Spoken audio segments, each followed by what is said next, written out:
Time for 2-for-1 happy hour. It is time for 2-for-1 happy hour. Let me just put my good read down.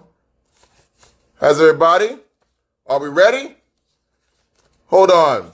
I need to finish it, but let me get my partner on first. And everyone in Michigan live happily ever after, especially Flint. Woo! What a good read, man. What a good read. Woo! What a good read. I don't know why I do this every week. Wow. What a good read.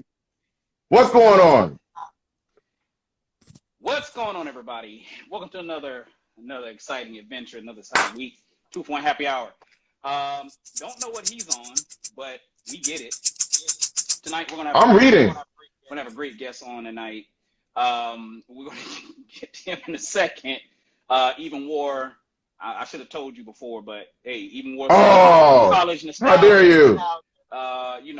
For the live tonight. But you know what? Before we get into that, first of all, what you drinking on? You gonna be shocked what I'm drinking on. Well, I'm finishing off this liquor smoothie, and then I'm gonna do a little promotion here. I hope he promotes me back. Do a little Snoop Dogg. Oh, I got you beat. Come on, The Rock. Come on, The Rock. Hey, I just bought that. Come on, The Rock. Yeah. I just bought that. Hold on, let me pour a little something here.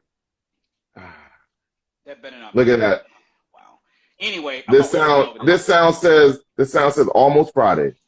Well, that looks like a little put. Hey, so we're gonna get right into it. Wow. We're gonna get right into it. I want to talk about this first of all before we bring on our guest. Martin reunion. Not sure when that's going to take place, but everybody knows the show Martin about a DJ. It's kind of ironic I bring this up because it's about a DJ in Detroit, Michigan, and married to, he was married, started off as his girlfriend and everything. Anyway, married Jameson Orange Juice. And, the series ended a long time ago. You can check the series out, I believe, on HBO Max. I know I've been looking at 30 years, man. 30 years. Oh, since that's been on? Or when that started? Yeah. So, man, they're supposed to be having a reunion. So I think I had some mixed feelings about it when I heard about it on another podcast, but I don't know. Without Tommy being on there, and then Martin looks like he had a little bit too many Big Macs. Yeah, wait a minute. I don't. He did. You gotta stop fat shaming. I don't know. You gotta stop fat shaming. I don't know how to take that. Anyway. Hold on, man. Let me get the rest. Let me get the rest of this little bit. Hold on. Wow. So somebody commented, where's the Aloha shirt, Magnum PI? Who the hell is that about? I don't know. But, somebody want to fight. I'm trying to get intellectual over here. You're really not, but okay, I get it. All right. Man. So anyway, Martin, we're gonna see how that turns out. But before we get into it, Yum. Let us. Congrats, by the way, and you know what I mean. What happened today? Congratulations. My new janitor job. Yeah. Right, your new janitor job. You're not cleaning toilets anymore. You're cleaning the 7th floor. I guess it's like, I don't know, like trash or whatever. I'm moving up. So before we bring on the person that we're going to talk about tonight, and, I told Rodney, I said, you know what, we need a lot of time because we got a lot of information to cover with him. We've known him. Wow. Wait, is he here? He better be here. Yes, he's here. That's why I'm going in the intro. Okay, cool. All right. Hold on, Jonathan. Hold on. Oh, wow, really? You did an intro. No, I'm just kidding. We've known him since 2000. I can say that for a fact because we came into FAMU together, Florida Agricultural Mechanical University, for those who don't know who FAMU is, not FAMU. And so we've known him since 2000, so going on 20 plus years. Jonathan Quarles, he hails from Flint, Michigan. otherwise known as John Q. I mean, I don't know if he still goes by John Q, but that's what we called him. He's a serial entrepreneur. Let me bring him on while you're talking. Go ahead and explain that one. Founder and CEO of Quartz Water Source and Company. 2020, he was an honoree for the 40 Under 40 Club, Forbes Under 30 list. He's an investor, a book author, hard copy, e-copy. You can get that. I'm going to keep going. Hold on, Jonathan. I got a little bit more. I'm going to keep going. He's a global connector. He has connections with the Kevin Smiley. He's a philanthropist. He also maintains and helps run Quarles Foundation. He's a graduate from the High Seven Hills. That's what we met him at. This guy right here. Also, he's an excellent cook. We might get into a little bit that, you know, how I know that. That's you. I mean, no, that ain't whatever. Nah, that is him, actually. That is him. I learned a lot of stuff from this guy. And last but not least, he is a brother of the Alpha Phi Alpha Fraternity Incorporated. John Q, welcome to the show. What's happening? Welcome. Wait a minute, I got an intro as well.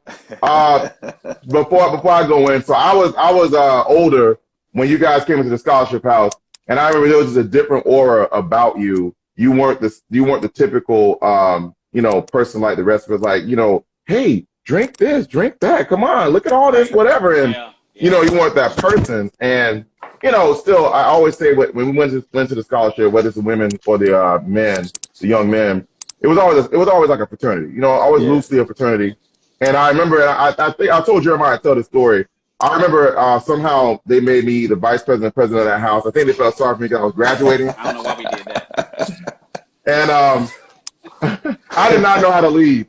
I should have read this book actually to know how to lead. Anyways, so I remember like these guys came in smelly and funky, looking for you, and I don't know if it was him or somebody else. I mean, three of them too. Like, hey man, we looking for Jonathan. I said, what you need him for? And they said, oh, we just looking for him. I mean, they were looking really aggressive. Yeah. And I said, well, you can't come back here, man. You know, oh yeah. And luckily, I think one or two other people got behind me and was like, no, we can't have this here. You gotta take that outside. We'll get him for you when he comes. We'll let him know you're here, but you can't have this here.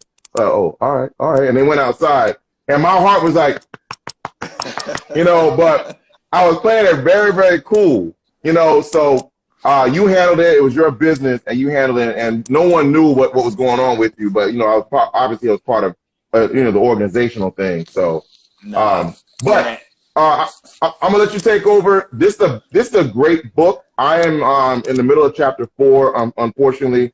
It is a great book. I am learning quite a few things from this, and I got my change. See, Jeremiah, I got my chain. Look at that. I got my chain. As long as you don't have that cream corn or cream mushroom soup, whatever you have. Hey, it said making change. I'm making change. Yes, we will. I'm making change about this. Go ahead and get it, like I mentioned. Making change. I have not finished it yet, but what I've read so far, and I'm about to dive into those right now. I got notes. Know this guy, and Jonathan, if I missed anything, you know, correct me if I'm wrong. But for those who don't know this guy, and we're not going to give much of the details of the book away. We want to be fair to you, make people go get it so they can read it. But at the age, let's back up. The story that you start off with, and you know what story I'm talking about, that's pretty impactful of how someone that young can go through a situation like that. Yeah. In a convenience store. I mean, what did that, if you can think back, what did that do to you back then without giving too much away of the book? And how do you use that now for inspiring younger kids of what to do, especially given our situation in Black America? So before I get started, man, I want to thank y'all for having me, man. This, like, you don't understand. I've been looking forward to this ever since we talked about this. Like, I'm at home and I'm drinking, while we talking about what we're drinking, I'm drinking a dark Long Island. So I got a lot of Hennessy. Oh, what? A dark Long Island. Dark. So all of the dark liquors all in one. So this is about second one right now, you know. Oh my God. So I'm ready. Well, go ahead. Get loose, man. Yeah. Get loose.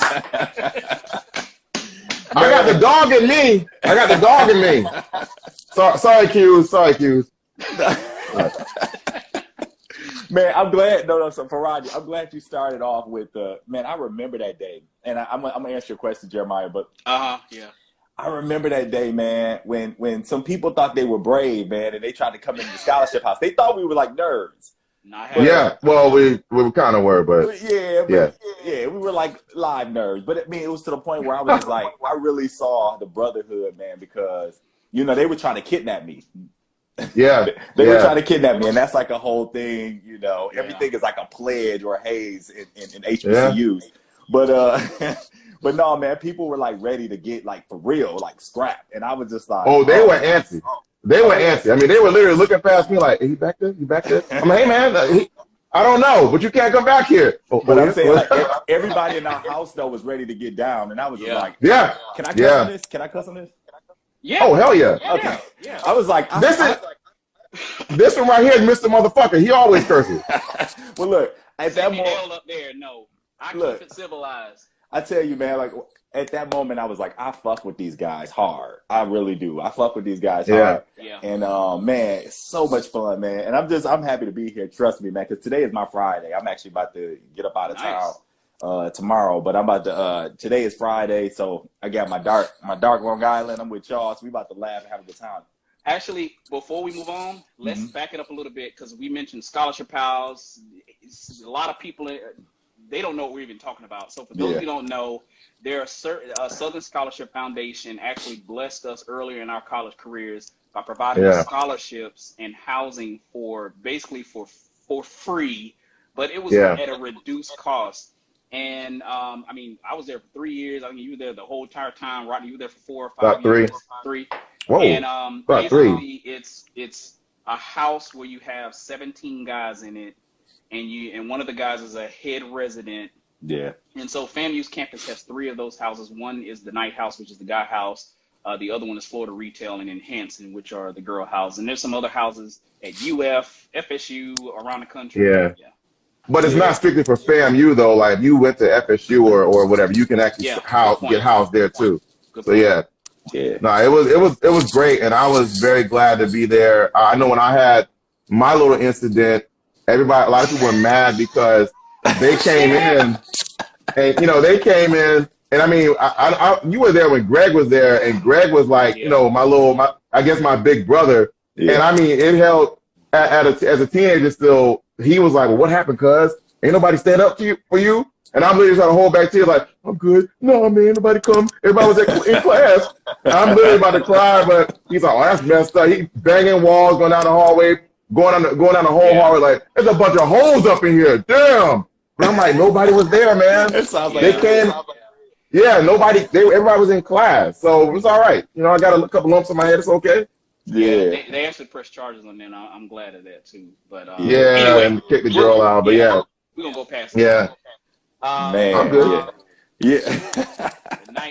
the night house days. A lot of memories there. Unfortunately, I was kicked out because of a low GPA. But hey, I was in pharmacy school, so hey, please make degrees. But Jeremiah, you were the best cook. You were one of the best cooks, though, man. You were the most meticulous, thorough people I've ever known. Like I'm talking about OCD, everything, man. And I thought. Yeah, I do OCD. And I always appreciated that. I was like, when Jeremiah was cooking, I was just like, oh, it's going to be good. Like, he's going to take his time. He got a process, all that stuff, man. The one thing that you taught me, though, that I still make, I don't make it often, but I make to this day, other people are like, where you learn that from? Is the doggone taco salad from Doritos. I make that for my kids. I made that yesterday. Dude, when you taught me that, it blew my mind. I was like, wait, you can do what with the Doritos? And then what sauce do you put in that? French dressing? Yeah, okay, man. Yeah. My stomach's going to be tore up, but I'm telling you, that's one of the quick best. And you know what? One thing, have you ever heard of a traveling taco? I have yet to try it. Ew. Try with that. It's basically kind of sounds sexual. A little Dorito bag, regular nacho Dorito bag, crush them up and put the stuff in the bag. With a spoon. What? But that this sounds dude great. Right here, he's been very modest. I learned a lot of stuff from him. He's an excellent cook. Man. Yeah. Kendra will share the recipe, or I'll put it somewhere. But walking taco, yes, thank you. Not traveling taco. Oh, that's why it sounded sexual. Okay. Yeah, exactly. I think it's how. in some of the streets of Tallahassee, we saw some walking tacos. A lot. Yeah, a lot of walking tacos. We won't get into it here, but we actually had a game that we played called the Traveling. But Jonathan, let's get into back to the book. How did that moment like carry you on, and why did you open up the book with that moment? So that was one of the most redefining moments in my life. At a young age, I mean, I saw a lot of stuff growing up in Flint, and it's uncommon. I mean, it's not uncommon for most people that grew up in urban communities. But for me, like, to be able to experience and to see death right at its, like, in this face, that was the hardest thing that happened to me. And honestly, and I talk about it in this book, but I was literally going in the wrong direction. Like, if I didn't see what happened when I was 12, I probably would have either been in jail or dead, because to this day, I've always, and see, y'all never met this. Y'all didn't meet that person. Y'all met, like, Boogie Nights, JQ, but, like, y'all didn't meet, like. Oh, I said that. Reading these chapters, I said it. I was like, who is this guy? He actually did say that. He was like, dude, you don't know John Q. Like, you don't know John Q. Man, it explains a lot. It does a lot, man, because for me, like, the whole thing for me was that it just really made me really, like, appreciate life. And to this day, waking up every day and knowing that I have life, like, I don't care what's going on in life. I can lose everything that I have, but, like, to know that I can breathe, and I never thought I was going to, like, grow up to be, I'm about to be 40 this year. So me and Jeremiah, have you turned 40 yet? Oh yeah, I crossed that bridge, brother. Yeah. I'm waiting on the other side for you. Bro, like, on the other side with some leave. When I was growing up in Flint, I never thought that I was going to see 40. I was like, 40 is like a stretch, because I saw most of the people I knew was either dying or going to jail in, like, before 20. So I was like, if I can get it to 25, I'll be good. And that was part of the reason why I went to FAM. I wanted to go far as hell away from Michigan so that I can actually really just start all over. But no. We lost sound, Jonathan. Oh, there you go. All right. We got you back now. Yep. Okay, sorry. Somebody was trying to call me. Oh. Yeah. So I mean that changed my life, and it's never been the same since, because now I just had a recent incident that happened to me, which made me even more thankful and grateful for life. And in my 40s now, going into, like, to me, my in my opinion, my glory years, it's everything matters and everything's count. So focus, discipline. I purged a lot of people out of my life, particularly, like, dudes who I used to, like, fuck with, people who I thought was like my boys. But in the midst of this one of the hardest moments of my life, they're nowhere to be found. And that's cool because it showed me where they're no longer going to be moving forward. I know where I'm going, and I don't need any baggage or anything. That's so I was able to cut all the dead weight. But the book, man, I wrote the book in one of the most hot. Go ahead. No. I was gonna say, I think COVID did a lot of that for a lot of people, because, when we're down and out, or we're going through a hard time with COVID, whether it's the loneliness, some sort of depression, because of the isolation, you're gonna find out who your real friends are. Oh yeah. Wow. That's true. For sure. Yeah. So you're saying I'm grateful you wrote it. You wrote the book? Yeah, I wrote it during this hard time that I was going through, 2020. I mean, everybody was going through their own stuff as it relates to the COVID, but I had some personal shit going on, and I'm grateful that I'm not in jail. I put it like that because there was things that happened that could have landed me in jail, and I got 3 daughters, and I'm grateful for, again, I had a couple of guy friends who literally walked me off the edge. Because I would have definitely been in jail for putting my hands, or not even just put my hands, but, like, hurting somebody really bad.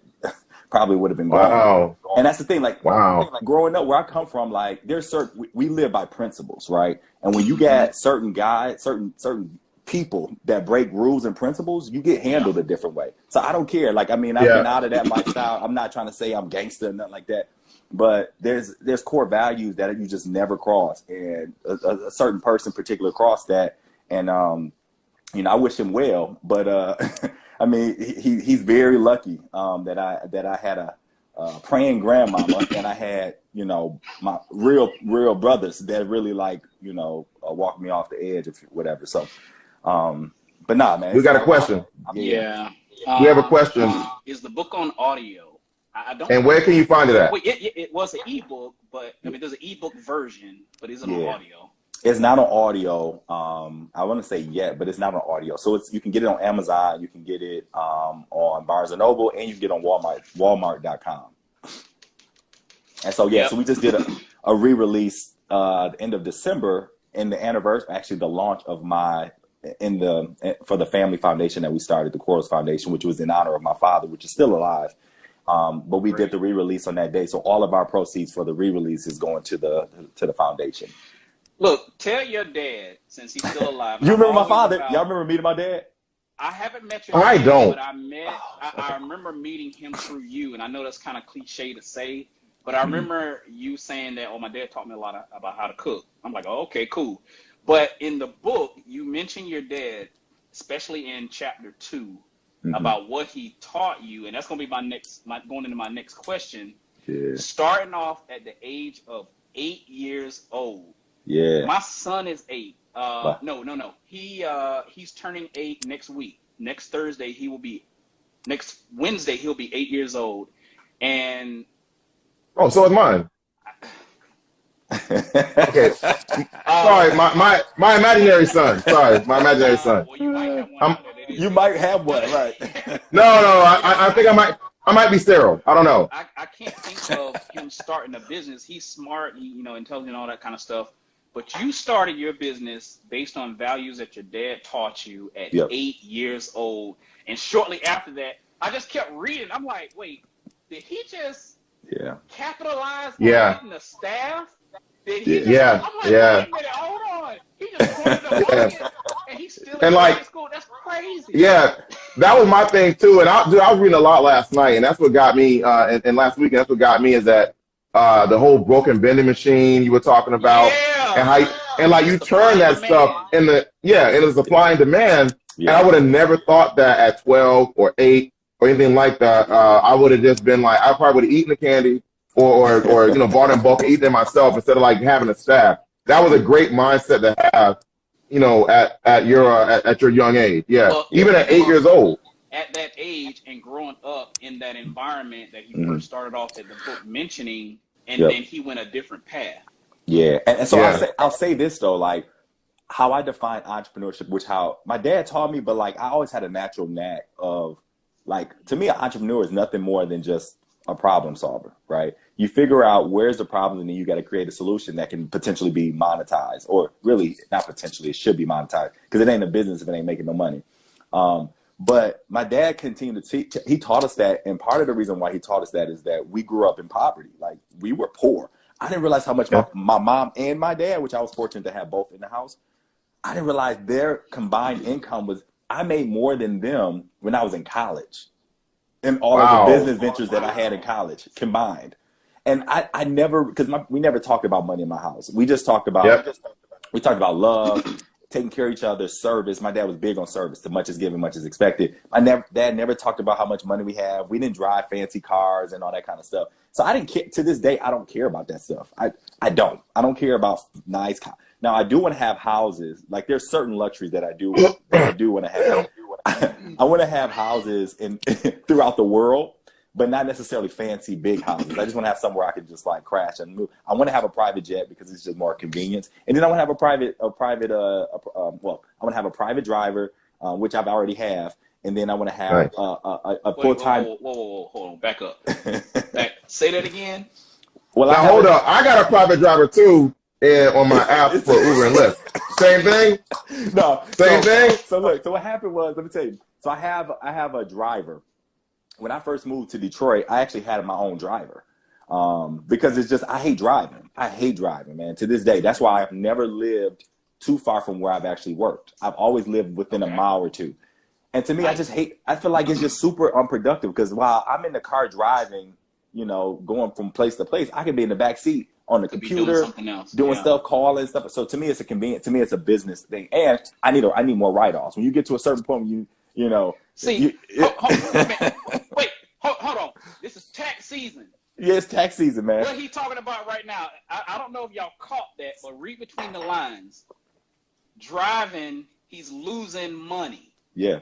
He needs to figure out, for all those who have younger kids and nieces and nephews, children, or what, if you doing it as a drive, it takes me on average to get where I'm going 20, 30, maybe an hour. I've lost money. Yeah. His mindset, people, read this, is if I'm driving, I'm losing money. I'm not making the business. Sorry, go ahead. I just had to, I'm losing money, and time is valuable to me. I'd much rather you waste my money than my time. So there's a whole lot of different reasons why. Like when it comes to the driver piece, my driver. I don't drive fancy cars. I mean, I have a car that is suitable for a family. So I drive a SUV that is big enough so that I can put my girls' car seats in there. But it ain't nothing fancy. It ain't no German luxury. I don't care about that shit because it loses value once it get off the lot. I just need something that's reliable, that I want, that's safe. So just safe for my kids and things like that. But no, even a jet to me is not, I don't really care to brag like, oh, I'm in a jet. Like, I don't care about that shit either. What I care about is I want to get to point A, point B. I do work all over the world. So I need to get there. I don't need no delays. I don't need to be exposed to a lot of COVID because I got to get home safe to my kids. So to me, that's the purpose of having a private jet, like having a full-time driver. And because it's also a lot of tax benefits. People don't know that a private driver, like having your own personal driver, is not that expensive. I mean, you can get a driver for $50,000 a year. And that's just like an employee. So to me, I budget a driver as an employee because they're bringing a lot of value. So when I travel to other places, states, I can literally, if I'm going to Chicago, which is 4 hours in Detroit, I can have a driver to take me there. So 4 hours, I can really be productive, or I can just go to sleep because, sleep is very important. So it's just, to me, it's a lifestyle thing that I'm just really, and I'm trying to expose my daughters to this. Like my oldest daughter is on my payroll for one of my companies, and she's already investing in stocks and stuff like that, which I didn't know anything about until I went to college. It wasn't until college, and then I had some money because I didn't have much. Like y'all remember, I used to drive a Saturn Aura. Remember, I drove, but you know what? Me and Jeremiah, we will wash our car at least 2 times a week. Like I remember that. Yeah, it was a competition, man. I'm like, you guys are stupid. You would be waxing. I'm like, damn, Jeremiah, like you waxing your car? I'm just washing it, man. You waxing and shit. Yeah. Wow, that's crazy. He was very meticulous. Meticulous about that. Yeah, we're gonna talk about your travels in a second or in a minute, but from what and you kind of touched on this, from what your father taught you leading into your business right now, how much of that do you use? And I mean, my dad tells me all the time, man, I'm proud of you. He told me a long time ago, which is why I consider myself successful. He said, these are as simple as these words are, do more and go further than me and your mother. That's all he told me. Yep. And to this day, he's all, I'm like, Dad, don't call me that. Just, come on now. Like, seriously. But I mean, how much of that your dad taught you that it's like, Pops, I could not do it without you? I mean, I don't know if you call him Pops, Dad, Pop, I don't know. Dad, yeah. So my dad is like my best friend. I'm actually closer to my dad than I am with my brothers. Like we've grown into that place where my dad calls me every day at 8:00 in the morning. So one, he doesn't just call me. So that's when I'm usually when I'm getting ready to drop my daughters off to school. Yeah. So he wants to talk to them. That's what he really calls for. And then after he's done talking to them. Ain't it crazy like that? They're like, hey, how you doing? All right, put him on the phone. Yeah. No, but that same thing is what I tell my daughters. I'm like, I want y'all to be better than me. So we're about to get ready to, and I shouldn't be saying this, but this is exclusive for y'all. So me and my daughter's about to do our own podcast. And so we're about to change the game. Oh, nice. Wow. We're about to change the game on how we talk about family business. And we want it to be targeted for young people because we want it to be a regular conversation where we're talking about in a way that 18 and under can actually understand. And I mean, when I say 18 and under, I mean like 4-year-olds, 5-year-olds, they can understand what tax strategies are, banking relationships are, stocks, and mental health. Yeah, that's gonna probably be the first episode. Mental health. We actually had a mental health expert on and a behavioral analysis on for season 1, and we're actually going to bring them back for season 2. But that right there, especially, we talk much on the pandemic and everything else, but mental health is something that for businesses, I mean, it drives you crazy. Right.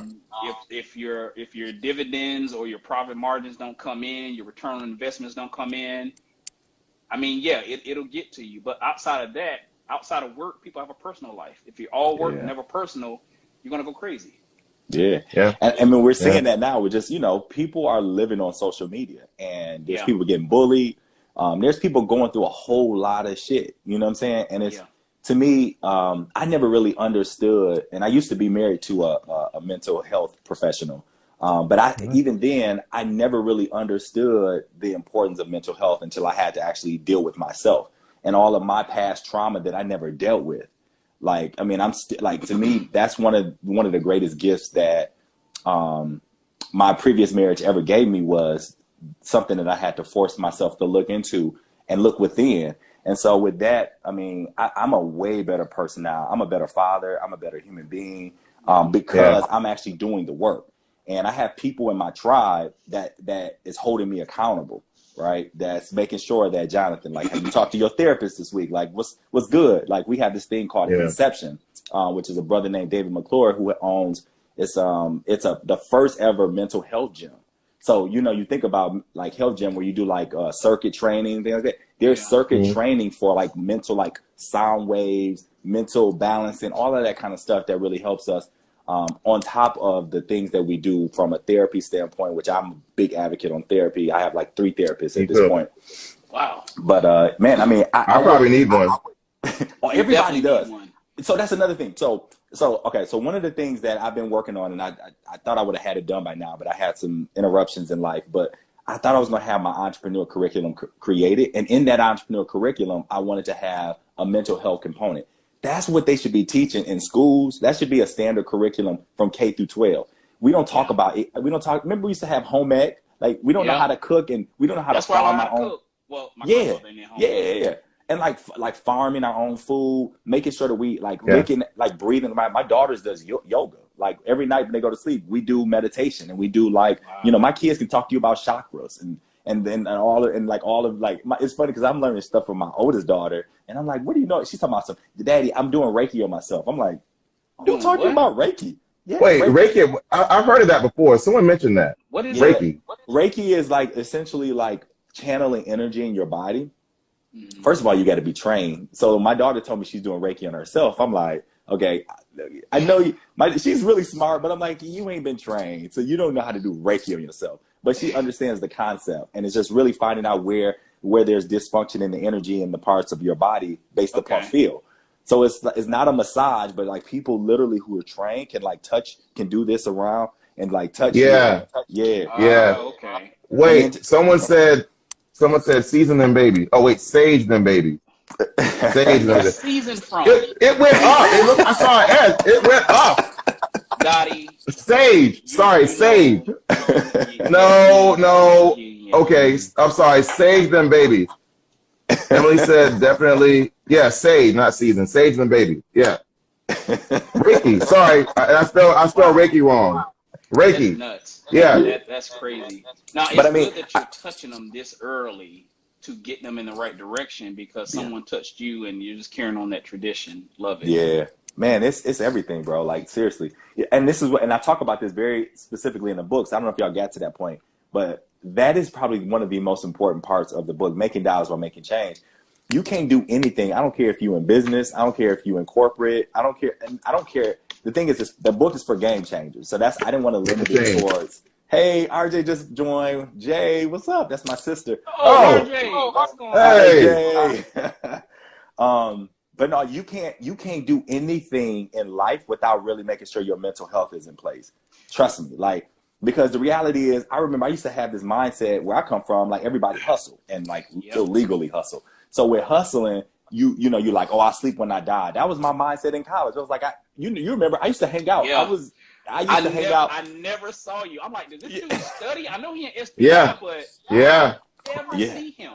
Yeah. We knock on your door, nobody will answer. Never, man.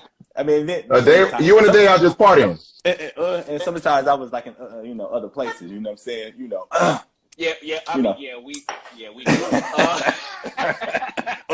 Excuse me.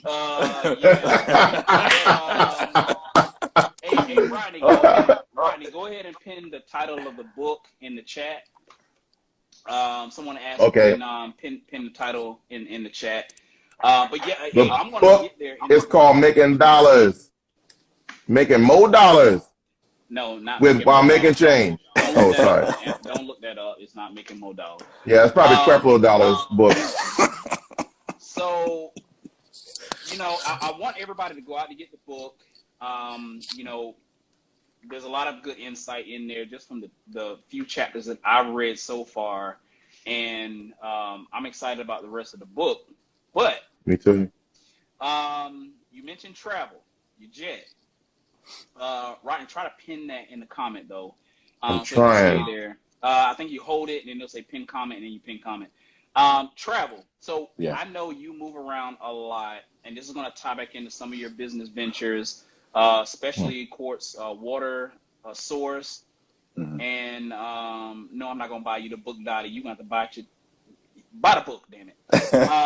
So Dottie got more money than us. Amazon keep discounting my books, so they real cheap, I think. I mean, at one point they were $2. I was like, get it what? On Walmart, get it on Barnes and Noble. Get the ebook. And if Jonathan reaches 10,000 sales by next month, he's gonna do a audio version for you. Anyway, no, I'm just kidding. Also, if you buy the book, then you get this beautiful can of cream of mushroom. You get this beautiful can of cream of mushroom to go with anything, dip, whatever. Ignore the start date and finish date of 2018. Right. This is season. All right. Season stuff right here. Oh shit. Your travel. I know you traveled a lot, and I know you've been working with Quartz Water Source. Go into. I need a signed copy. Hey, we might be able to make that happen. We can make that happen. To move through the. Hey, I want a signed copy, doggone it. I got you. Actually, I'm coming to Florida. So I mean, we could. Are y'all going to homecoming this year? I am. I'm definitely going this year. So okay. Yeah. Hey, matter of fact, if you bring your kids to Orlando, Disney World, Universal, and everything, hit me up. You got my number. I will. But anyway, because I'm in the Orlando area, Rodney's in Tampa. Travel. Yeah, I don't live near Busch Gardens, but I'll come meet you. He just don't want me to meet him at Busch Gardens.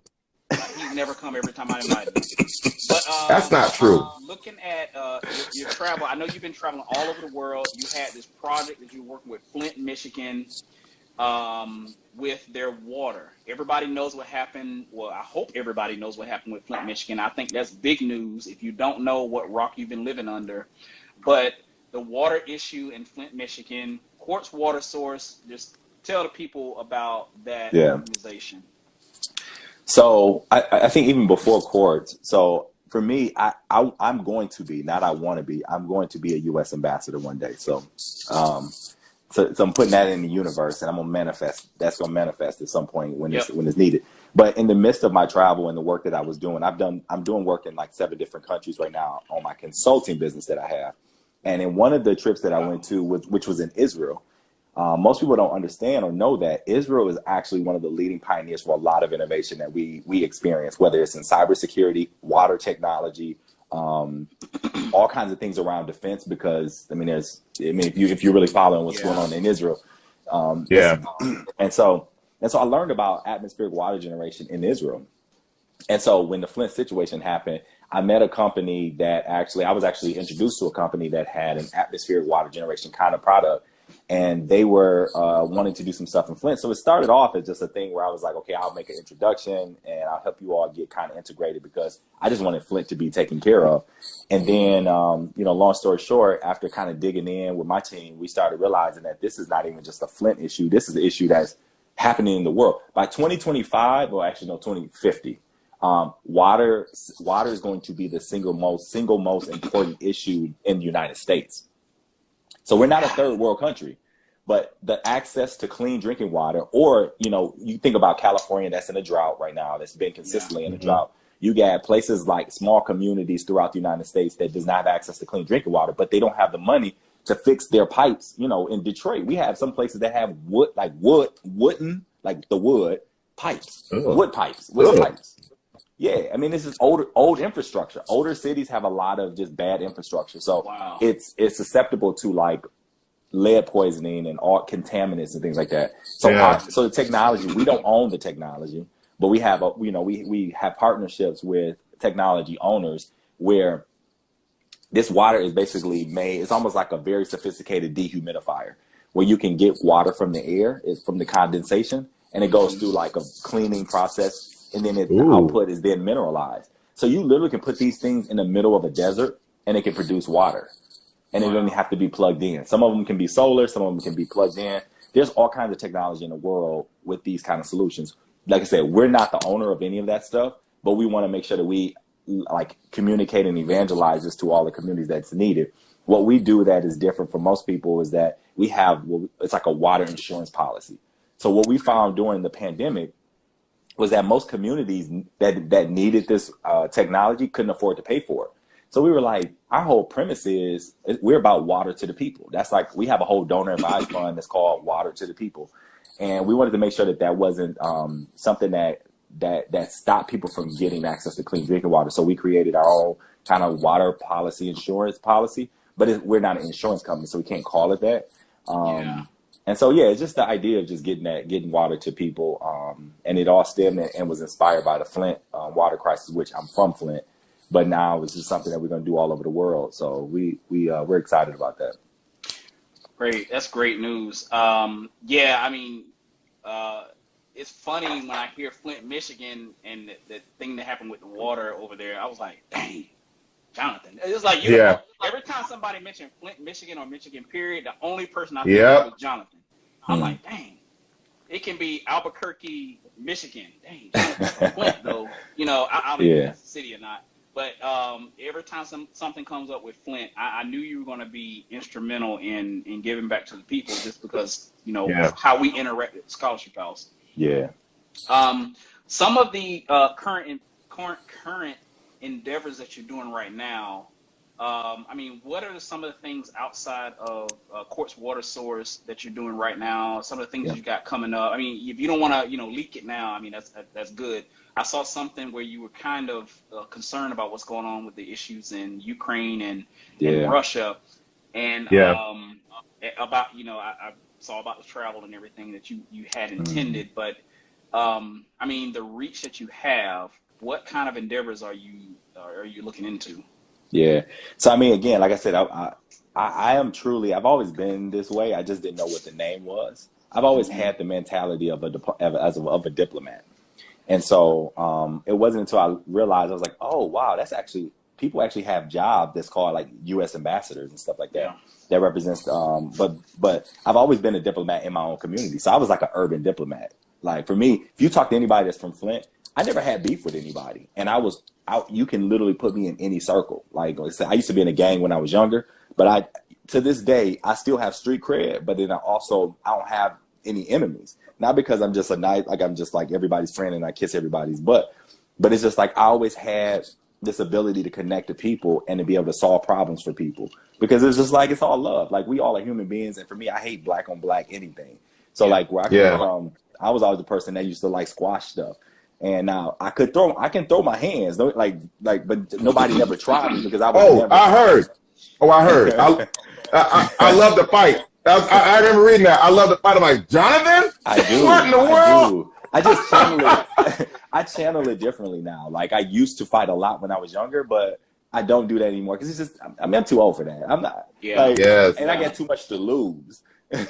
Way too much to lose. So I like to resolve stuff. I like to talk it out. And if we can't talk it out, I'll let you have it. I'll walk away. My pride is like out the window. You can punk me out. You can do whatever. That's okay. But I'm going to still be able to live and try another day. So, so stuff that I'm doing now, I'm an angel investor in Black and brown startup companies and women-owned, particularly Black women-owned. I'm very specific about that because I feel like other communities have investors other communities have a lot of options. I just feel like in our community, we don't. So I'm very specific about investing in those kind of companies. Like I said, I have an international business development consulting practice. I have a water tech company. And then this book thing kind of has taken off. I actually have some ideas about a second book that may potentially be a docuseries.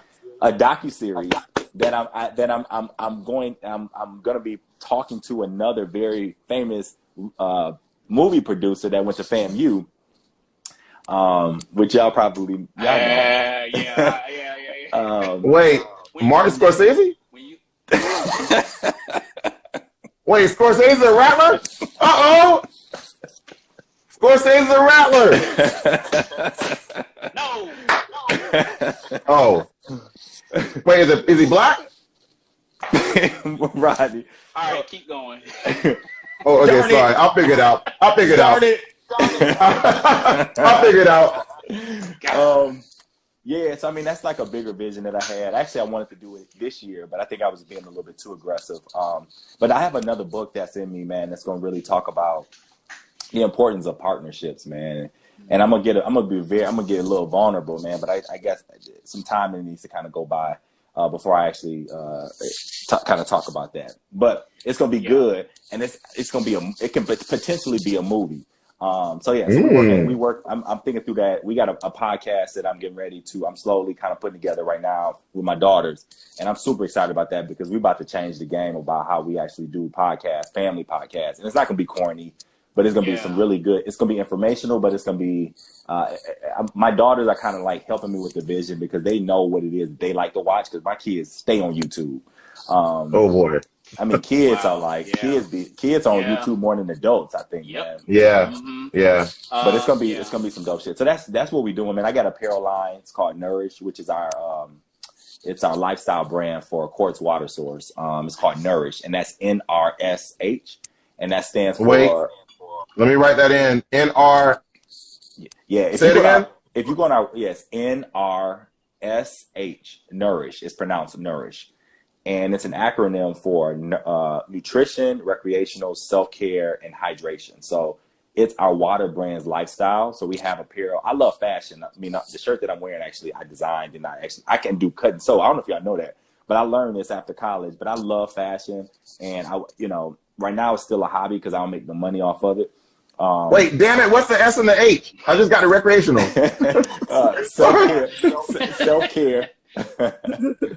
So it's self-care and then hydration, which is water. And so we just really want to promote overall health and wellness for just people because if we want to do this forever, we don't want to just be a hot white space like Jay-Z said. We want to be forever.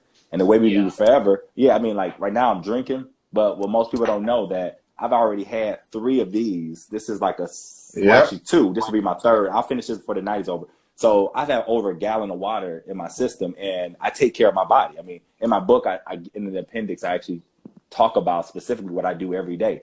So so I saw it. Yeah. So I haven't been sick. I don't even know if I was even sick in college. I might have been sick in college because I wasn't really taking care of myself. I was drinking a lot, eating Oleans every day, which Oleans, for those that don't know. No, don't point at me. No, I did not have Oleans. I was broke. Man. No, not the Oleans. I mean, just the drinking. Yeah, drinking and eating soul food every day, man. Macaroni, cheese, greens, fried chicken every day, you know? Man, say it again, man. Say it again. That was good living, man. But when my doctor, in the book I talk about it, when my doctors told me I had a cholesterol like a 60-year-old. Yeah. What was that, the LDC thing or LDS? Yeah, man. My stuff was literally like a 60-year-old. And I was only weighed like 170 pounds. And I was 20. I was in my mid-20s. Yeah, so, you were you're 26. Than me. Yeah. Me right now, I got a lot around my mid area. But I remember you was. I was like, dang, Jonathan in shape. When he disappeared, he must be going to the gym or something. Man, we had no idea. I ain't know. Yeah. We had no idea. I was going to Oleans, man. You know. But no, I mean, overall health and wellness is something that's really important. And, one day I'm hoping, like, I would like to collaborate with Kanye West on some fashion shit. I'm just going to put that out there. There you go.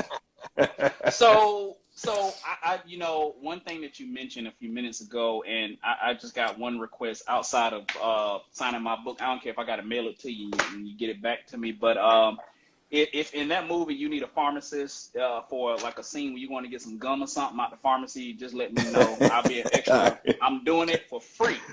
Yeah, I got you. No, I'm gonna pay you. One thing I don't do, I just don't believe in.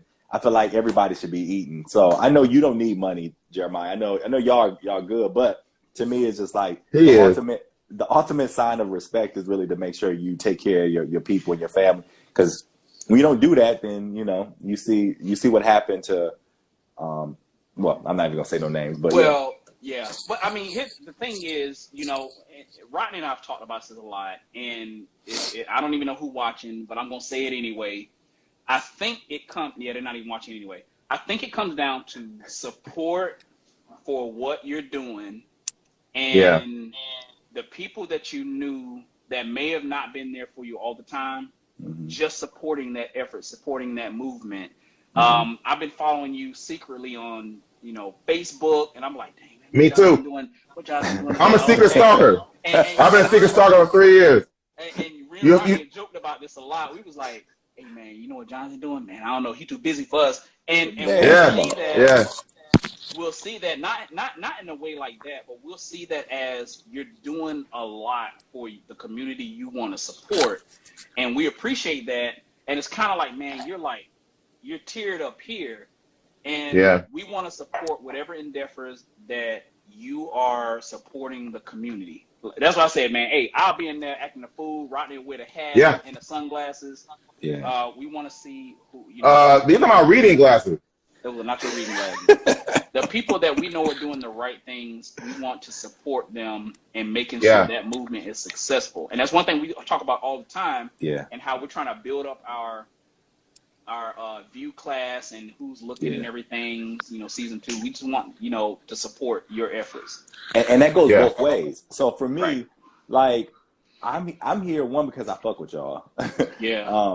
And then secondly, I want y'all to win. So I want to actually see. I want to know what I can do to help support y'all. Like, to me, it's not about like one thing I love about coming up from Flint and having like my friends that I grew up in Flint is still my friends today. Is they keep me grounded, man. Like I don't care. Like my friends, when I was like traveling the world and doing stuff with Tavis, like people were just like, okay, that's cool. You just a little dude. You just a little country boy from Flint. Like you just a kid from Flint. Like you there's nothing special about you. That's what I love. Those are the people that I want around me. I don't want anybody that's like feeding me bullshit and just like, yes, I don't want your yes man or yes women around me. I want people, and that was an issue that I even had with the fraternity. Like when I was, when I pledged Alpha, I remain friends with the friends that I had when I came at FAM. And so it's like, well, why aren't you hanging out with us? We're like your fraternity brothers. And I'm just like, yeah, we're fraternity brothers, but like my friends, people that was with me before, like all of this stuff, like those are always going to be my friends. So I used to, some people didn't like me because of that, but I was like, I don't really care because I never really liked having big groups of friends anyway. But me too, actually. So well, friends by association or friends because they your blood at the end of the day, whether or not they're your real blood. I'm the same way. I mean, I think we crossed in our separate fraternities the same semester. Yeah. And it was funny because I remember this. I always think about this day that I remember you was in the kitchen at the scholarship house, and I had crossed the night before. Well, probated the day before, and then the next day I finally wore my little sweater and everything I was pledging with. And singing the song throughout the house, and you like, wait a minute, what? And then the same semester, you had your show, and I was like, dang. I was like, so that's what he was doing this whole time. Yeah. And y'all didn't know I was doing that, but it was funny how, I kind of like, okay, you did that? Okay, I know what you was going through. I got it. Yeah, man. Wow. Those. I'm in a fraternity as well, but you guys can't be in it.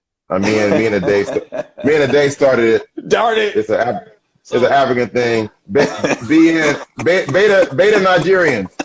So I'm glad he mentioned that because there is, and I don't. We couldn't bring him on, but it would have been a nice reunion.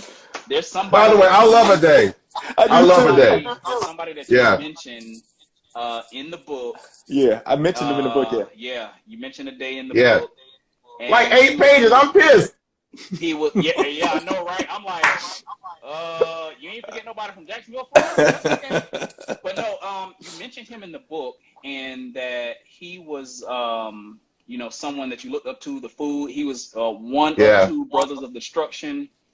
If you don't know what that is, yes, we're going to talk about that in another episode. But how you just looked up to him and really clung to a day. Yeah, being from Nigeria, the food he cooked, the morals that his brother had. He had the most discipline, man. He was, already was really smart. He was. I was his roommate, so like I would be out partying, hanging out. And I'm like, Dang, we out here. You want to go to this party with me? He's like, no, I have studying to do. Oh, no. Let's say it like Ade said it. Oh, no. No. No. Yeah. Man, he was, I'm grateful for him because he kept me balanced, man. Like, and honestly, he helped me out. Like when I was struggling in like math and science, I was just like, man, help me out. And he would never give me the answers. I'm like, I just want the answers. I don't care about how to get it. Just can you do my homework for me? He was like, no, you're never going to learn that way. And he was, he was such a solid person, man. Where is he now? Do y'all know? I was going to ask you, because I kept in contact with Ade. We re-met each other a couple years after I graduated and stayed up there. And I think I was trying to leave Tallahassee, and he was leaving Tallahassee to go somewhere. Okay. And I don't know, I forgot, it was somewhere Midwest, like northern Midwest. That doesn't make sense. He was somewhere Midwest. Okay. And I don't remember where. He's an engineer, but his brother's a physician, right? Or vice versa. It's something like that, but yeah. And don't know what happened. I have a number for him, and I've texted him a few times, but never got anything back the last probably 3 or 4 years. Yeah, man. I got to reach out to him. I know we were talking on Facebook for a while. I think Facebook or LinkedIn, I can't remember. Yeah. But I want to circle back with him, man. Yeah. I wonder what he's doing right now. I wonder if he got a family. Me too. That'd be sweet. That's what I'm wondering. Yeah. Yeah. Him and Dennis, I wonder if they got family. Dennis probably got about 20 bloody bloat right now. I mean, come on now. Dennis is. So for people that don't know, Dennis was like this 3 feet tall guy, literally 3 Nigerian feet right here. Yeah. Well, like from England though. Yeah. Dennis was from England. Yeah. Oh, no, he lived in England. But man, he used to be like, who do you think you are? Yeah. He's like, you bloody bloke. He's always say that. He was like, you're such a bloke. He was 3 feet tall with boots that were 2 feet tall. And really, really bad body odor. He's used all my stuff. All my stuff. He did. He used to steal. He used all my stuff. I love Dennis to death. Were any of you around when he brought this, when we used to cut the lights up in the back, and he brought this like prostitute in? Yes. She had to be a prostitute. Yep. She was some old lady. We were all like 20. Yes, I know. Yeah. We were like 19, 20, 21. We're like, how old is she? Where's she going? Where's her dress? Who is this? Yeah, I remember that. Man, Dennis. I can smell Dennis right now. Yeah. I can see his Jordan Michael boots. Yeah, I can see his boots just sitting there. The leather boots, the long trench coat, black jacket. So Dennis used to be creeping. But Dennis used to be creeping because I would be coming in at like 3 in the morning. I'm like, Dennis, what are you doing? Dennis would be popping in the house at 3, 4 in the morning. I'm like, what are you doing? Doing French stuff.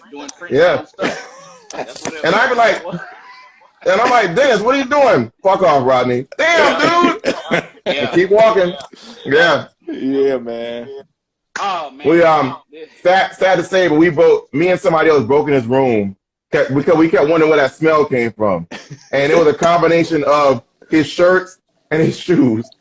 And I remember one of us put our nose up against his shirt. We're like, ooh. Does he ever wash his clothes? He had those silk shirts, man. Yes. Yeah. And they kept odor. Kept odor. But do y'all remember when he had to cook? When it was his turn to cook? Yeah. I don't even. What did he cook though? I was wondering what did he cook, because he couldn't cook. Yeah, we can't identify. No, we don't know. I don't know what he cooked. It was I think we got pizza those nights.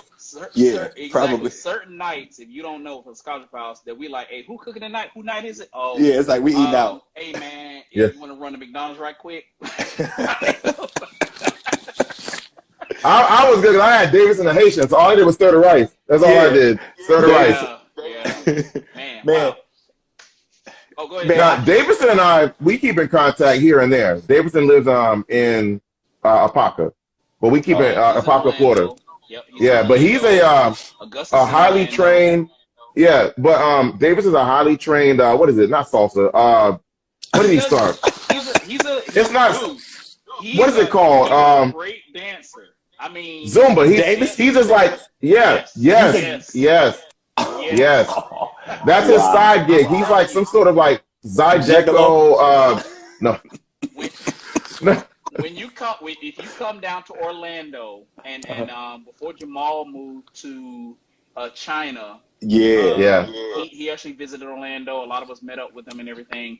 When you come down on that, we're gonna call up the troops, man. We're gonna get everybody down here because there's a lot of people still in Florida, still in this area, and that can come in the drop of a hat. So Jamal looked out for me. So when I went to Singapore in 2019 for the first time, and Jamal used to live in Singapore or whatever. Yeah, he did. Yep. But he put me in touch, man. He laid that shit out for me, man. Singapore, he had all the connects.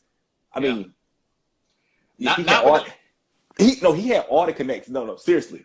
He had all the connects. I'm not talking about just business. He had all the connects. No. Oh, wow. I know what you're talking about. I did. Jamal had all the connects, man. I was just like, damn. Oh my God, man, dude. He told us to come that way when he was in Malaysia and he floated around and sharing photos of his daughter, and now he's in China. Yeah. He told us to stay. He said stay away from the lady boys. But man, it's a lot of them there. Wait a minute. You remember he said that. Lady boys, man. Woo. He a great guy. You know what, people, we can go all night talking about, Scholarship House and everything. We got a lot of memories going back. Yeah. But it's coming up on that hour. And Rodney, before we move to last call, do you have another topic, another question, another I ran out of alcohol. you know what that means, right? That means we're gonna get another one. I got my bottle right here. Oh, you know what? I was a little upset when you said in your book about alpha juice. I'm like, it's called Nuke juice. Because you were like, it's called, you were saying alpha. I'm like, it's Nuke juice out of the garbage can. It's Nuke juice. Damn it, I know it's Nuke juice. That woke me up too. Wow. But it was cool you mentioned that. Because I was like, it brought back memories like that. That. Yeah, gross. We can go on and on. Jonathan, we're gonna get to last call, and after that, we're gonna wrap it up. You can plug whatever you want to say to the people that's gonna be listening. But last call is and come back for sure. Please come back. Please come back. We like having repeat guests on. Oh, and speaking of that, bring your guests this way, man. Bring your guests this way. They can plug whatever. Bring Mr. Packer and Mr. Scorsese, all the FAMU rattlers. Yeah. I like that. I like that, Rodney. How you doing? Yeah, you snuck that in there. You saw him. So we like the gist of this show. If Rodney didn't tell you, we talk all the time. This is the background of this show. We talk all the time. Every day after work, when he was working from home, I'd be on the road. It'd take me like 30, 45 minutes to an hour to get home. We talk. I was like, dude, we should just create a podcast or something to talk. And we figured, man, I need a drink. It's been a long day. Yeah, I need a drink too. So we figured, what are we going to do after work? Go to a happy hour, chit chat, chop it up, meet some interesting folks. And with every bar, with every lounge, they have a last call. So this segment is called Last Call. It's going to be some random questions that you have no idea. I don't have your number. You have no idea what these questions are, and it's going to be interesting. And in the theme of Oscar season, it is Oscar season. So next month are the Oscars, March 27, 2022, and it is Black History Month. Wait, aren't you paying me for this? I get paid for this, don't I? Who? Who's paying you? Me. Don't you pay me for this to be on here? I definitely don't do that. He said you got to pay your friends. He said you got to pay your friends. No, he did not say that. He definitely didn't say that. I know he said you got to pay your friends. You don't drive me anywhere, and you're not my daughter. Exactly. You're not on my payroll. Wow. Exactly. In the theme Hoodwink and bamboozle. Wow. So in the theme of the Oscar season, so I'm gonna go through a list of categories of the Oscars. You're familiar with the Oscars? They nominate I'm ready. certain movies. It's always a competition because Rodney never knows what I'm going to talk about. So it's always yes, I do. Between you and Rodney, or the guest and Rodney, to see what's. You gotta beat the hat. Beat the hat. So we're going to do some predictions, and we're going to see who you would choose for certain categories of the Oscars. If you don't know the movie, I probably don't know the movie either. Whatever. We're just going to make something up. All right. So we're going to go with Best Actor in Leading Role. This is kind of a tough one. So I will say, out of the category of Best Actor Leading Role, I'm not going to name all the movies. That's going to take all night. One of the nominees is going to be Will Smith in King Richard, Denzel Washington in The Tragedy of Macbeth. So who do you think might win that one of Best Actor in a leading role? Wait, you missed one. Isn't there one for Malcolm Jamal Warner and Homeboys in Outer Space, the movie? Shut up!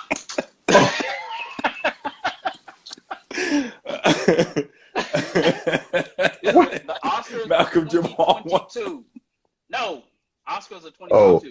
All right. Okay. Richard, and then Denzel Washington, The Tragedy of Macbeth. I actually haven't seen that one with Denzel Washington. I think Will Smith. Yeah. I think Will Smith probably get that. I'm gonna say Will Smith. Yeah. Wait, Rodney, have you even seen the movie, or are you just saying Will Smith because it's Will Smith? I mean, I know who King Richard is in history, right? Or are we talking about another Richard? Jonathan, thank you for your contribution. Oh shit! Wait, King Richard of Pryor. Wait, what are we talking about? For all those watching the live, please support the children in their mental state. Right above, you can donate at wow. See, Dot, you see how they treat me? We're going on to actress in a leading role. Let's see here, Cruz and Champ and all right. So we're gonna go ahead and go on to actress in the supporting role because I don't know none of them people that's up there. All right. Let's see here. We have The Power of the Dog, Kirsten Dunst. If you don't know who that is, hey, I don't know. You have West Side Story, Ariana DeBose. I think West Side Story, has a lot of nominations for this Oscar season. I think they have quite a few. But they also have Jessie Buckley. Do you know who that is? Because I sure don't. Judi Dench for Belfast. And then, God, I'm going to butcher her name. From King Richard, Juno Ellis. King Richard, whatever, King Richard. King Richard, there we go. Black History Month. We're going to keep it moving. Okay. Keep it moving. Let's see here. Animated film. Animated feature film. Okay. So I got this one. Encanto. I knew you were going to say that because I said you got daughters. I know this is going to come up. So, man. Encanto is nominated. Flea, Luca, which I've seen Luca. It was all right. Encanto about to win everything, man. Everything. Yeah. And Raya the Last Dragon. I think Encanto gonna. Yeah, I think you're right on that one. Wait, didn't we just talk about that? Like releasing your chakra with the Raya, the last thing. Isn't that what you said? Chakra and Encanto is two different things. No, it was Raya, exactly. The Last Airbender or something. Exactly, Rodney. Exactly. The Last Airbender came out 15 years ago. No, you said Raya. Raya the something? You know what you said? What was the last one? It was Ray something. Raya? I'm telling you. And the Last Dragon. Let me whatever. This. Okay. Let me say this, man. Like, for real, this show literally needs to be syndicated. Like, we got to figure out how more people can see this, man, because this is hilarious, man. This Jonathan, is like one of the... Don't know if you know this, but we've had a season 1. We were on our own. Season 2, we are with the Sarkaragans Media Group. So we've actually been picked up by Sarkaragans Media Group. And there's 16 podcasts. We're one of the 16 that is in the podcast. So, yeah, we started back season 2. Making moves. Hey man, this is good, man. Y'all are like a good compliment to each other, and this. Yeah, see, we making dollars and making change. We we trying to make change. We ain't making no dollars yet. We trying to get sponsors. Well, so that's part of yeah, our. I was gonna say I didn't hear no sponsor. I feel like, yeah, come on, the Rock. Yeah, come on. This might be my payment that Jeremiah might have given me. That's my payment for being in the show. Snoop, support me. The bad thing about the Oscars is there's not a whole. I mean, we know this. We've known this for years. There's not a whole lot of black involved films, actors, actresses that are in this. So I'm going through this list, and I'm like, yeah, let's skip that. Let's skip that. Okay, documentary short subject. I'm not going to list any of this stuff on here, but what good documentaries have you seen over the last 12 months? My mom told me about the story of Janet Jackson. The Kanye West documentary. Kanye West documentary. Oh, really? Where's that at? Where's that on? It's on Netflix. Netflix? Okay. Is it what is it? Genius? Yeah, Gene. Okay. Yeah. I'm going to look at that. But she told me about the Janet Jackson. She said you need to look at the Janet Jackson documentary. I'm going to check that out. I haven't seen that yet. I haven't seen it either. I wanted to see that one. Yeah. All right. Yeah. Film editing. While he's on here, we're going to say that. Yeah. Well, while he's looking for another one, follow Jonathan Quarles and follow 2 Point Happy Hour. We get the 100th follower for us gets a 1992 Daewoo 4-door. Wasn't that Davidson's car? Right. No, that was just his name. He had a Daewoo. He had a green Daewoo, I thought. He did have a green Daewoo. All right. Best music. I'm surprised this one didn't get nominated. I thought it did. Don't Look Up for music of original score. Don't Look Up. Have you seen that one? Don't Look Up. It's also I love that song. Netflix, Don't Look Up. It's basically a movie parody. This is my opinion only.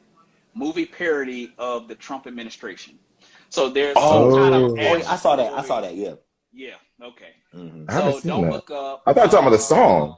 Don't Look Up. Yeah, I didn't. I thought you said the song. I was like, I don't know the song. Yeah. It is. It says music original score, but it's not the song. It's from the movie. Dune. That's another kind of sci-fi type movie. I want to see that. Encanto. And then Encanto's gonna win that too. 2 other movies that I'm not even going to mention because no one's seen them. Encanto's winning. Hey, I might have seen them. Anything that Encanto was nominated for, they're winning. Right. Okay. Have you seen The Power of the Dog? No. Have you seen Parallel Mothers? I don't even know what that's about, but I guess it's 2 mothers that are pregnant at the same time. I guess. All right, moving on. What? I thought it was 2 mothers laying across from each other, parallel. That's what it sounds like. Oh my God, Rodney, you are hilarious, bro. Best Picture, Belfast. Haven't seen that one. Coda. Haven't seen that one. Don't Look Up. I honestly think will not win this category. Drive My Car. Dune. King Richard is high on my list for this one. Best Picture. Nah. Drive My Car is gonna win that one because it reminds me of my mom when she used to tell me to drive the car to the grocery store when I was like 16 and to church. Don't you still drive her car though? Well, yeah, okay, that's a different story. But yes, she's gonna make me drive that car. And this is how I see Jonathan. Going back to the book, so you learned your lesson. I didn't learn my lesson. What I did was under my breath, and you know, mom's got great ears. Under my breath, she got in the car first. Like, I'll be right back, okay? I'm like, okay, go nowhere now. I'm tired of being your chauffeur. What you say? I'm tired. I'm tired. Oh, you tired of being my chauffeur? How about you don't drive anymore? Scoot over. Give me my keys. I'm like, oh, somebody didn't drive for 4 years. Yeah. This guy didn't drive for 4 years. That one little comment. And now he's driving forever. West Side Story is also in that category. So unfortunately, I think West Side Story is going to win just because it's the Oscars. I mean, I hate to say it, but whatever. Let's see here. Short film. We're going to go past that. Live action. Sound. Special effects. All right, special effects. Enchantress. I'm sorry, Encanto. So special effects. You have Dune. Free Guy. Free Guy. I like that. I like that movie. But there's 2 others on here that may, because Free Guy, No Time to Die, Shang-Chi and the Legend of the Ten Rings. Okay, I've seen that one too. Visual effects, and then Spider-Man: No Way Home. That's a tough one. That I'm thinking. A tough one. I'm thinking Shang-Chi and the penis ring. That's what I'm thinking. If you need 10 of those, you in trouble. And then we have writing, original screenplay. Oh shit. Some of this stuff I haven't even watched, and I frankly don't care. But you know what? It's Black History Month. We're gonna go with everything black. Everything black. That's what we're gonna do. Yeah. Until the 28th, and you know what? Beyond the 28th, we still gonna everything black. Man, one thing I did want to tell you, Jonathan, though, we do have a black-owned female startup company that we've had on here a couple of times, Lather Green. I'm surprised they're not on here right now, but Lather Green is a company that I'm going to reach them out to you because Rodney's used their products. They have black-owned kind of skincare products. They're excellent. It's a pharmacist couple that started this company up, and they're doing pretty big things. Oh, should have brought it downstairs. It is really good stuff on your feet. It is really good. Yeah. I mean, I can't brag enough about this product. A couple of people on here or who were on here have bought their product, and they have not been disappointed. So yeah, it is really good. I'm gonna check it out. Yeah, Lather Green. Yeah. Okay. Yeah. We'll send you the link. I'll send you the link in a DM. They should be one of y'all sponsors, man. The way y'all pumping it, man. They should be one of y'all. That's a good idea. Lather Green. You heard what the guy said. They should be one of our sponsors. Yeah. Lather Green. I mean, Wale, I'm gonna text you, Wale. You know. That's a good idea. You know, you stay 2 miles down from my house. I know you stay. Yep. Yeah. And I'm gonna tell you right now, great value to sponsor me. I need more cream and mushroom. Great value, sponsor me. Cream and mushroom, everything cream. What's the expiration date, Rodney, on that? 2018. Let me take out my glasses. 11/29/2018. Dude, you gonna open that up and a whole mushroom gonna come out like one. A whole fungus is gonna come out. A whole mushroom. That's just flavor. That's flavor. That's flavor. I'm gonna tell you this right now. This, we started back. This has been probably one of the best ones I've enjoyed. Catching up with you, Jonathan, was funny. We definitely gonna have you back on here talking about Emily. I'm gonna finish this book.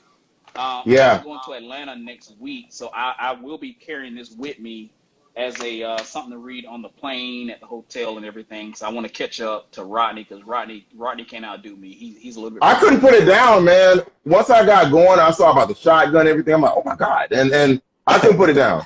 I couldn't put it down. It was good. It was really good. It is good. Like I said, I'm in the middle.